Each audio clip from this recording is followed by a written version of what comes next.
but we are here for Bison, not for her. Okay. அப்படி எடுப்பாங்கன்னு அந்த வாய்ப்பு எல்லாத்துக்கும் கிடைக்கும். அதுதான் வாய்ப்பு, அப்படி கிடைக்காது. நான் சினிமா என்ன என்டர்டைன்மெண்ட் மட்டும் இல்லை, பிஸ்னஸ் மட்டும் இல்லை. நீ ஜாலியாக இருப்ப, ரொம்ப ஜாலியாக இருப்பீங்க. நான் மைண்டில் வச்சிருந்த ஒரு கேரக்டர் அதோட முகமாக வலுவாக அமீர் சார் தெரிஞ்சார். அதுதான் முக்கிய காரணம். அமீர் சாருக்காக ரொம்ப வெயிட் பண்ணோம் நாங்கள் இந்த படத்தில். அவர் மட்டும் தான் இப்போ லேட்டாக தாமதமாக வந்தார். வருவாங்க வரமாட்டாருன்னு கூட சில டவுட்லாம் இருந்துச்சு எனக்கு. ஆனாலும் அவருக்காக வெயிட் பண்ணி மொத்த ஷூட்லேயுமே க்ளீன் மேட்லாம் வச்சு ஷூட் பண்ணி அவர் ஆட் பண்ணி தான் உள்ள கொண்டு வந்தோம். இப்போ ஃபைனலி தான் அவர் வந்து ஆட் ஆனார். எனக்கு என்ன அப்படின்னா அதான் சொல்லுவேன், எப்பவும் சொல்லுவேன், அவர்கிட்ட ஒரு அவரோட உடல் மொழியில் பாடி லாங்குவேஜில் ஒரு திமிர் இருக்கும். அந்த திமிருக்குள்ள சில ஒரு நேர்மையும் இருக்கும். இது ரெண்டையும் நம்ம வந்து இந்த கேரக்டருக்கு எனக்கு தேவை. இந்த கேரக்டர் நீ இப்படியும் பார்க்கலாம் அப்படியும் பார்க்கலாம். அதாவது என்னென்னா இந்த கேரக்டரை பாசிட்டிவாகவும் பார்க்கலாம், நெகட்டிவாகவும் பார்க்கலாம். ஆனால் அந்த கேரக்டர் உங்களுக்கு நீ வீட்டுக்கு போகும்போது அந்த கேரக்டர் கூட வந்து யோசிச்சு வச்சுக்கிட்டே வரணும் அப்படின்னு. கண்டிப்பாக எனக்கு அந்த சீன் வேணும். அந்த சீன் இல்லைன்னா என் படம் கன்வே ஆகாது அப்படின்னு நான் நம்புவேன். ஆனால் அந்த சீன் என்னை சென்சார் தூக்க சொல்கிறாங்க அப்படின்னா நான் கோர்ட்டுக்கு போவேன். ஓகேங்களா, கோர்ட்டு சுப்ரீம் கோர்ட் வரைக்கும் போவேன். நான் அங்கேயும் எனக்கு கிடைக்கலன்னு வச்சுக்கோங்க, அந்த சீனால் ஒரு பதற்றம் வரலான்னு அவங்க நினைக்கிறான்னு வச்சுக்கோங்களேன். திருப்பி நான் என்ன பண்ணுவேன்னா அந்த சீனை அந்த சீன் தூக்கிடுவாங்க. இப்போ நான் என்ன பண்ணுவேன்னா இதை வேற ஒரு வழியாக நான் மாற்ற முயற்சி பண்ணுவேன். அடுத்த படத்தில் இதே கருத்தை இதே விஷயத்தை என்னோட ஐடியாலஜியை வேற விஷுவல்ஸ் கிரியேட் பண்ண ட்ரை பண்ணுவேன். இங்கே அப்படி தான் பண்ணிக்கிட்டு இருக்கேன். அதனால் இப்போ இன்னும் ஸ்ட்ராங்காக மாறிட்டேன். Thank you sir. ഒരു ക്വസ്റ്റ്യൻ കൂടി சொல்லுங்கள். മലയാളികളാണ് എല്ലാ സിനിമയിലും, മലയാളി നടന്മാരാണ് എല്ലാ സിനിമയിലും മെയിൻ റോളുകൾ ചെയ്യുന്നത്. ഇപ്പം മാമനിലാകട്ടെ നമ്മുടെ ബൈസണിൽ വന്നാലും എന്തുകൊണ്ടാണ് മലയാളികളോട് ഇത്ര അൻപ് പാസം ഉള്ളത്? അത് മാത്രമല്ല, വേറൊരു ചർച്ച ഇപ്പം നടക്കുന്ന ഡിസ്കഷൻ തമിഴിലെ സിനിമ ചെയ്യുമ്പോൾ തമിഴ് നടിമാർക്ക് പ്രാധാന്യം കൊടുക്കുന്നില്ല. മലയാളത്തിൽ നിന്നോ തെലുങ്കിൽ നിന്നോ ഹിന്ദിയിൽ നിന്നോ അതർ ലാംഗ്വേജിൽ നിന്നാണ് കാസ്റ്റ് ചെയ്യുന്നത് ആക്ട്രസിനെ. അപ്പോൾ അതിന് രണ്ടിനെ കുറിച്ചും സാറിനൊന്ന് പറയാൻ പറ്റുമോ? மலையாளிகள் ஃபஸ்ட்டு கேள்வி, மலையாள நடிகர்கள் மீதும் அன்பு, இவ்வளோ அன்பு இருக்குன்னு கேட்குறீங்களா? படைக்க வாய்ப்பு இருக்குன்னு கேட்குறீங்களா? எனக்கு என்ன சொல்கிறது, இதெல்லாம் இப்போ படம் முடிஞ்சதுக்கப்புறம் தான். அதுக்கு முன்னாடி அவங்க மலையாளத்துலேருந்து வராங்கலாம் எனக்கு தெரியாது. ஓகேவா, நான் ஒரு படம் இப்போ வந்து நான் பரியர் நம்பல் பண்ணும்போது அது ப்ராசஸே வந்து நான் தேடி நடந்த ப்ராசஸ் இல்லை. அது ஒரு சின்ன படம், பட்ஜெட் படம். அந்த படத்துக்குள்ளே யாரெல்லாம் இருந்தால் பெட்டராக இருக்குன்னு சொல்லி ப்ரொடக்ஷன் சைட்லேருந்து பேசும்போது அப்போ ஆனந்தி கொஞ்சம் அவங்க எஸ்டாப்ளிஷ் ஸ்டார் ஆகிட்டாங்க. அப்போ அந்த மாதிரி ஒரு ஆள் வேணும் தான் நாங்கள் வந்து ட்ரை பண்ணுறோம். நிஜமாகவே சொல்கிறோம், கதையை கடத்துவதற்கு எஸ்டாப்ளிஷாக சில முகங்கள் தேவை அப்படிங்கிறது. எல்லாத்தையும் நானே சொந்துட்டு அடைய முடியாது, கொஞ்சம் ஷேர் பண்ணுறதுக்கு கொஞ்சம் ஆட்கள் வேணும் அப்படிங்கிறதுக்காக ஆனந்தி உள்ளே வந்தாங்க. அப்போ அவங்க என்னென்ன நான் ஆனந்தி உங்களால் தமிழ் பொண்ணு நினச்சிட்டு இருந்தேன், ஆனந்தின்னு பேர். ஓகேங்களா, அப்போது நான் பார்த்து தான் தமிழ் நல்லா பேசினாங்க, என்னோடய ஃபோனில் தமிழில் தான் பேசினாங்க. அப்புறம் தான் தெரிஞ்சேன் எனக்கு வந்து ஹைதராபாத்னு சொல்லி. இப்போ ரெண்டாவது படத்துக்கு நான் கர்ணன் பண்ண போகும்போது நான் நிறைய பேர் தேடணும், நிறைய விஷயம் தேடணும். அப்போ நான் ஜூன் ட்ரெயிலர் எதேச்சியாக பார்த்தேன். எனக்கு அந்த மாதிரி ஒரு முகம் தேவைப்பட்டுச்சு. அப்போ இன்னொன்று திருநெல்வேலி எனக்கு சொந்த ஊர் அப்படிங்கிறனால திருநெல்வேலிக்கும் கேரளாவுக்கும் நான் அடிக்கடி ரெண்டு ஒரே முகசாயல் இருக்கு நான் நம்புவேன். இது ஒரு விஷயம்.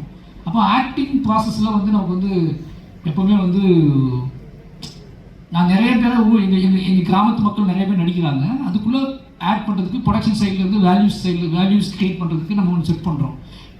அப்படி தான் அவங்க உள்ளே வராங்க. அதே மாதிரி தான் கிடாரி நிக்கிலாமல் வந்து நான் வந்து கிடாரின்னு ஒரு படம் பார்க்குறேன். அந்த படத்தில் எனக்கு அவங்க திருநெல்வேலி படம் அது, அவங்க திருநெல்வேலி சார்ந்த, அதாவது தென் மாவட்டம் சவுத் தமிழ்நாடு சார்ந்த ஒரு படம். அதெல்லாம் அப்படியே ஆப்டாக இருந்தாங்க. அப்போ இவங்க கூட ஒரு படம் ஒர்க் பண்ணலாம் அப்படின்னு தோணுச்சு எனக்கு. இவங்களோட பெர்ஃபார்மன்ஸ் பிடிச்சி தான் ஆர்ட் ஃபார்மில் நான் வேலை செய்கிறேன். ஓகேங்களா, நான் வந்து முழுக்க நீங்கள் எல்லாத்தையுமே என்கிட்டே கேட்கக்கூடாது. நான் ஒரு ஆர்ட் ஃபார்மில் வேலை செய்கிறேன். நான் நிறைய உலக சினிமா பார்க்குறேன், நிறைய இந்தியன் சினிமா பார்க்குறேன், நிறைய நாவல்கள் படிக்கிறேன். அதில் தென்படக்கூடிய முகங்கள் வந்து அவங்க கூட சேர்ந்து வேலை செய்யணும்னு ஆசைப்பட்றேன். அப்போ பொதுவாக இது யார் வேணாலும் இருக்கலாம், இவங்க கூட தான் வேலை செய்யணும்லாம் இல்லை. நம்ம பார்க்குற படங்கள் வழியாக இப்போ பசுபதி சார் இருக்காரு. பசுபதி சார் நான் வந்து தமிழர்களுக்காக சூஸ் பண்ணல. நான் பார்த்த படங்கள்ல அவர் பேர்படுத்திருந்தார். எனக்கு நான் பார்த்த படங்கள் இந்த படம் வந்து இந்த கதையை இவர் பண்ணால் தான் பெட்டராக இருக்கும்னு நினச்சேன் நான். அதே மாதிரி ஃபகத் பாசில் வந்து நான் மலையாளிக்காக சூஸ் பண்ணல, ரத்னவேல் கேரக்டருக்கு. அந்த ரத்தினவேல் கேரக்டருக்கு பக்கா தமிழர் போட்டுக்கலாமே நிறைய பேர் சொன்னாங்க, பக்கா தமிழராக ஒருத்தர் போட்டுக்கலாமே நிறைய பேர் என்ன சொன்னாங்க. ஆனால் எனக்கு அந்த பகத் பாசில் நான் பார்த்து இந்த கேரக்டர் இவ்வளோ தான் பண்ணணும்னு தோணுச்சு எனக்கு. இப்படி நான் பார்க்குற முகங்கள் விட்டுருக்கு. நம்பிக்கை தான் பெரிய பாதை நான் நினைக்கிறேன். நீங்கள் என்னன்னா நீங்கள் நடந்தால் தான் கிடைக்கும் உங்களுக்கு. நீங்கள் தென்படுவாங்க. உங்களுக்கு உங்களுக்கு என்கிட்ட கேட்பேன், உங்களுக்கு ராம் சார் கிடைச்சிட்டாரு அதனால் நீங்கள் மாறிட்டீங்க, எல்லாத்துக்கும் ராம் சார் கிடைச்சிவாங்கன்னு கேட்டிங்கன்னா, ராம் சார் வந்து எனக்கு கிடைக்கல, நான் தேடி வந்தேன். நான் சென்னைக்கு வந்து நான் வந்து அவ்வளோ தூரம் நடந்து வந்து 6 மாதம் 7 மாதம் பட்டினியாக கிடந்து எல்லா பக்கமும் அழிஞ்சு திரிஞ்சு நான் ஒரு இடத்துல நிற்கும் போது நீங்கள் அவ்வளோ பயணப்பட்டால் தான் எதிரில் மனுஷங்க தென்படுவாங்க. நீங்கள் வீட்டுக்குள்ளேயே வந்துட்டீங்கன்னா எதிர்த்தாப்புல மனுஷங்க தென்படவே மாட்டாங்க. நீங்கள் காடோ. Sorry, but we are here for Bison, not for Halal.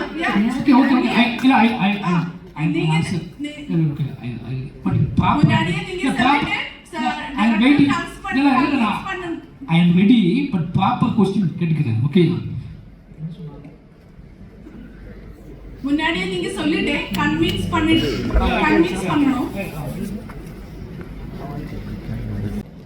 அப்படிலாம் யோசிக்கவே தேவையில்லை. அது அவர் ஒரு பர்சனாலிட்டி, இவர் ஒரு பர்சனாலிட்டி, அவர் ஒரு ஆக்டர், இவர் ஒரு ஆக்டர். அவர் என்ன விக்ரமாவை நடிக்க போறாரு இல்லை, இவர் துருவாவை நடிக்க போறாரு இல்லை, அந்த பாத்திரமா நடிக்க போறாங்க. அதுக்கு தான் நம்ம ரியாக்ட் பண்ண போறோம். பர்சனலாக கேட்டிங்கன்னா அது வேற. பட் இந்த சீன், இந்த ஃபில்ம், அது வந்து எனக்கு வந்து கிட்டானா தான் நான் பார்ப்பேன். நான் துருவனே கூட மாட்டேன், கிட்டானா இங்கே வா அப்படி தான் கூப்பிடுவேன். அங்கே அந்த படத்துலையும் அப்படி தான் பிஹேவ் பண்ணுவோம். அப்படி பிஹேவ் பண்ணும்போது தான் அந்த ரிலேஷன்ஷிப் இந்த ஃபில்ம் அது வந்து டெவலப் ஆகும். அப்படி தான் நான் பார்க்குறேன். நான் இவங்களோட பண்ணது எப்படி இருந்தது அப்படிங்கிறதுல நான் யோசிக்கிறதே இல்லை, அது என் வேலையும் இல்லை. அந்த மொமெண்ட்டில் அந்த கேரக்டர், அந்த ஃபிலிமில் அந்த கேரக்டர் என்ன பண்ணுது, நான் அதுக்கு எப்படி சப்போர்ட் பண்ணுவோம், அது என்ன எப்படி சப்போர்ட் பண்ணணும், அந்த அட்மாஸ்பியருக்குள்ளே அந்த கதைக்குள்ளே நாங்கள் எவ்வளோ ட்ராவல் பண்ணுறோம் அப்படிங்கிறதான் நான் அந்த மொமெண்ட்டில் யோசிப்பேன். அதுவும் சிறப்பு, இதுவும் சிறப்பு. சார், ഹലോ സാർ, ഇപ്പോൾ നമ്മുടെ എല്ലാ ഫിലിംസിലും പല ഇപ്പോൾ സെൻസർ ബോർഡിൻ്റെ ഇഷ്യൂസ് വന്നുകൊണ്ടിരിക്കുകയാണ്.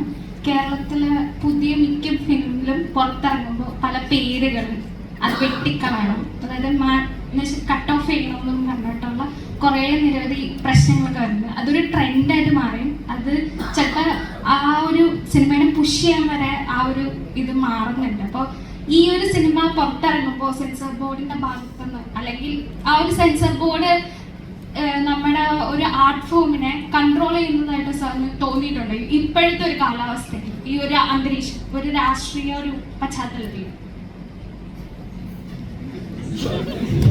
சென்சார் பற்றி ஒரு கேட்குறீங்கன்னு தெரியுது.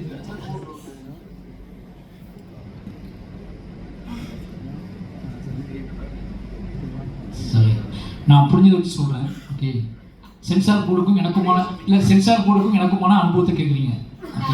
ஓகே அவ்வளோதானே? ஓகே சரி, எனக்கு சென்சார் போர்டு வேணுமான்னு கேட்டால் வேணும். சென்சார் போர்டு இல்லாமல் ஒரு கண்டிப்பாக நம்ம மனிதர்கள், நம்ம சமூகமாக சேர்ந்து வாழ்கிறோம், கூட்டு வாழ்க்கை வாழ்கிறோம். நிறைய முகன்களோட, நிறைய வேறுபாடுகளோட, நிறைய பிரிவினைகளோடு தான் வாழ்கிறோம். நமக்கு நிறைய நம்பிக்கைகள், வேறு நம்பிக்கைகள் இருக்குது, வேறு என்ன சொல்கிறது, வாழ்க்கை முறை இருக்குது, சூழல் இருக்குது. அதனால் சேர்ந்து வாழ்கிறோம். அதனால் இதையெல்லாம் எல்லாத்துக்கும் பொதுவானதாக மாற்றுறதுக்கு ஒரு சென்சார் போர்டு அவசியம். ஆனால் அது பொதுவாக மாற்றுதா அப்படிங்கிற கேள்வி தான் இங்கே முக்கியமானது. ஓகேவா? அப்போ எனக்கு கேட்டால் சென்சார் போர்டு கண்டிப்பாக வேணும். சென்சார் போர்டு இல்லாமல் இயங்க முடியாது. எனக்கு சென்சார் போர்டோட நான் சென்சார் போர்டை புரிஞ்சுக்கிட்ட விதத்தில் என்னென்னா, நான் சென்சார் போர்டை கன்வின்ஸ் பண்ணியிருக்கேன் நிறைய. எனக்கு சென்சார் போர்டு பெரிய முரண் வந்து கர்ணன் அப்படி தான் நிகழ்ந்துச்சு. பட் அந்த கர்ணனில் நிகழ்ந்ததுக்கான காரணம், கர்ணனில் மட்டும்தான் அவங்க வந்து எனக்கு சென்சார் போர்டில் ஒரு பெரிய இஷ்யூ கொடுத்தாங்க. அது கர்ணனோட கிளைமாக்ஸ், அந்த கலவரம், அந்த வன்முறை, அப்போ கர்ணன் அவங்களோட வார், சேஞ்ச் ஆஃப் வார், இந்த கர்ணனுக்கும் கண்ணபிரானுக்கும் நடந்த ஒரு வார் நான் வந்து அதை கிரியேட் பண்ண ட்ரை பண்ணேன். அந்த வாரையும் வந்து நான் பர்சனல் ஸ்கிரிப்டே வந்து கண்ணபிரானுக்கும் கர்ணனுக்கும் நடக்கிற வாராக மாற்றிருந்தேன் நான். இது எல்லாமே